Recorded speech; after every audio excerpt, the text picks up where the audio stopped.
I consider myself a smart guy.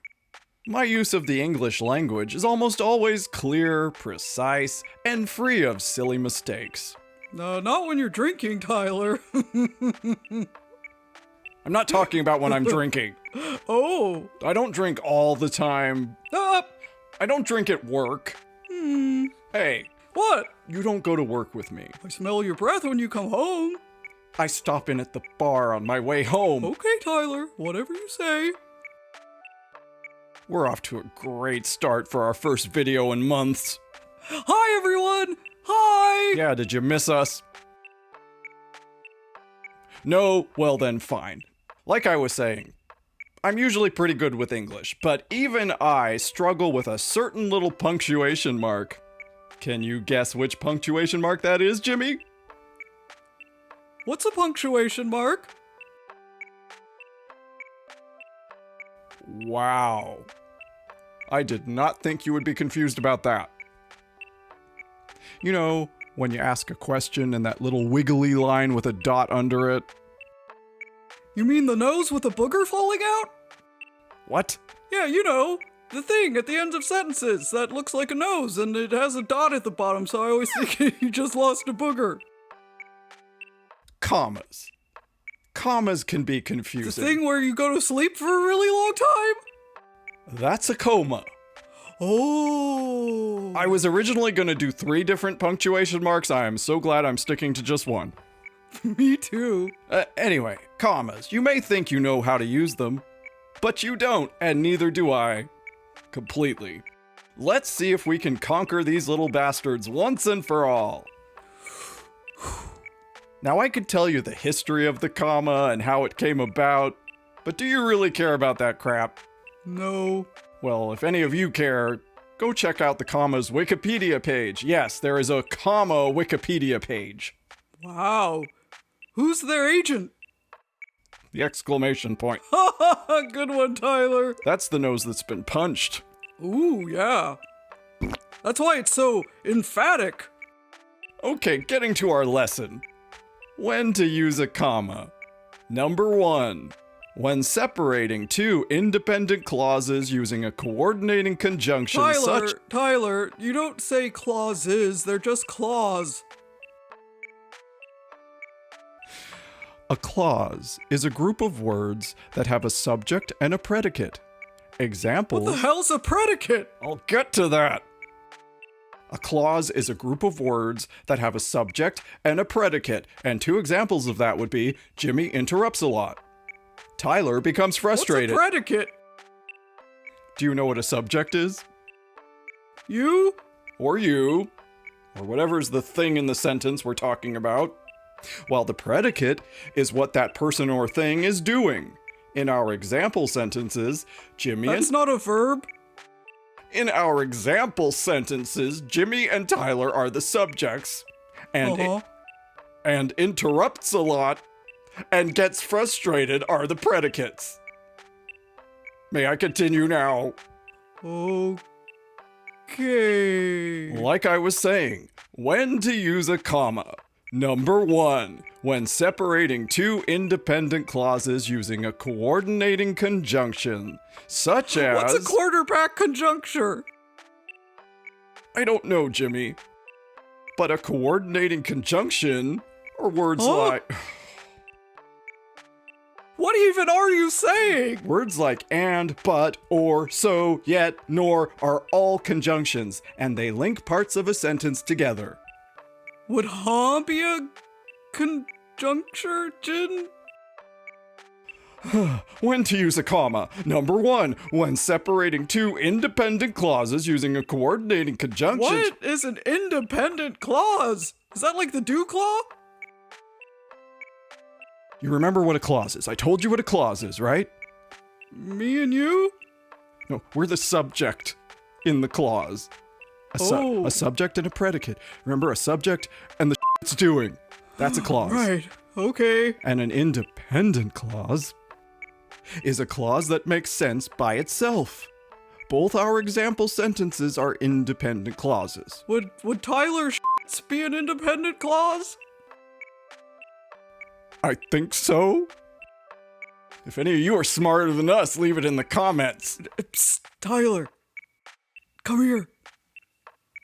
They're probably all smarter than us. Then why are they watching these videos? 'Cause we're charming. Wake up, Bob.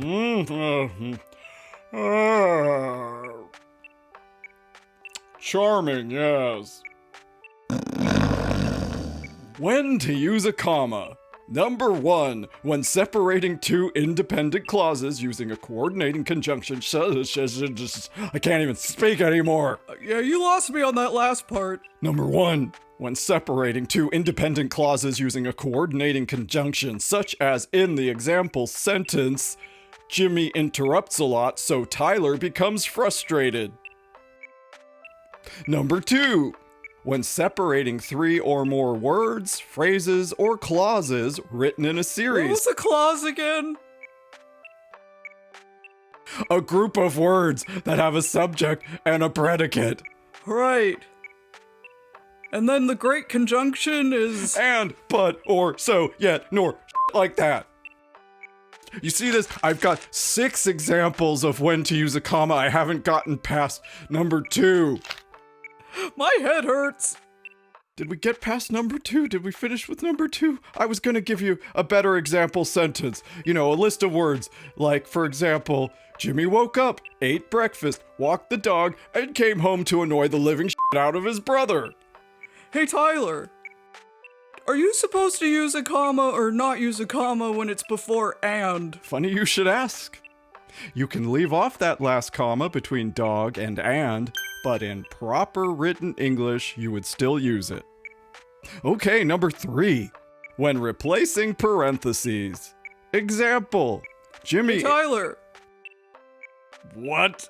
How am I supposed to know when I'm gonna put commas instead of parentheses when I don't know when to use parentheses? You see the example sentence? You see it? No? Look. You see those commas? Yeah? Yeah, that's where you put the commas or the parentheses that would go around being and annoying. See? Being and annoying. Are you trying to say something? Moving on. Number 4. When using an introductory clause or phrase, What? and before you ask, introductory clauses are dependent clauses you would often What's find... a dependent clause? A dependent clause is a clause that does not make sense if you just say it by itself. Oh. Like, before interrupting Tyler. That's not a complete sentence, is it? I guess not. Okay, so I'm gonna read number 4 again, and do not interrupt me. When using an introductory clause or phrase, and before you ask, introductory clauses are dependent clauses you would often find at the beginning of a sentence, and a dependent clause is a clause that does not express a complete thought. So you would use a comma after an introductory clause. Example, before interrupting Tyler, Jimmy took a deep breath. Number 5, when using coordinate adjectives. Okay. Are you just trying to make my brains into scrambled eggs? These are adjectives used together to describe the same noun. Example, Tyler is a handsome, intelligent, successful, good-smelling cheetah. Well, that's an obvious lie. Hey! Hello. We're on the last one. We're almost there. I don't feel good. Number 6. When directly addressing someone. Always use a comma before or after the person being addressed. Example, Jimmy, let's eat. Or, let's eat, Jimmy. Do you see what happens if the comma is left out of that last one? Bob?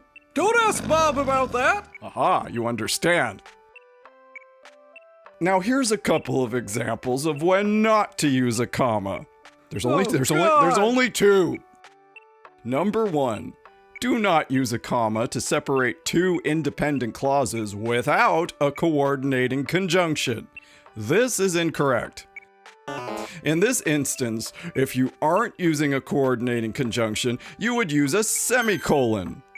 Oh, for the love of everything holy! Ah, semicolons. That's a subject for someone else's video. Thank you! And number 2, do not use a comma to separate an independent clause from a dependent clause. This is incorrect. Now, this is just a handful of the rules for comma use. We could go on, and maybe we'll do a part 2, but most likely not because this is kind of... maybe in about 10 years we'll come back to this. But for now, I'll hand it over to the Noisome Boysomes and their latest imaginary hit. I hate you. Commas are more complicated than you would ever imagine.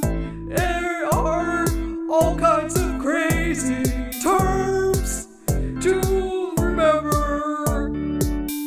Introductory DEWCLAWS and great conjectures too.